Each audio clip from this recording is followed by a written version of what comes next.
Good morning. Ayan, magluluto tayo ng sinabawang yellowfin. Ayan, lalagyan natin ng pichay. At saka, ayan, nilagay ko lang yung kamatis at saka sibuyas.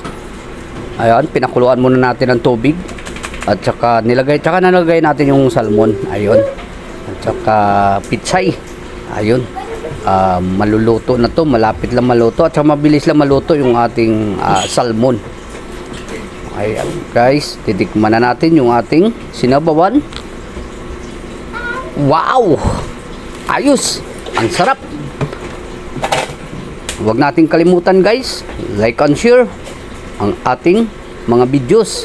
Ayun, thank you very much sa inyo lahat. Maraming salamat. Ayun, kakain na tayo. Tikman na natin kung anong ang sarap ng ating salmon. Ayan na guys. At saka kaunti lang kanin natin. Mas maganda yung maraming gulay yung ating kakainin. Wow! Ang pitsay, ang dami ng pitsay ng kakainin natin. Thank you Lord. Maraming salamat po. Wow! Masarap. Tama lang. At saka maraming pitsay ang ating kakainin. At isang takal lang yung ating kanin para mas maganda yung maraming ulam at gulay. So okay yun para healthy sa ating katawan ang gulay.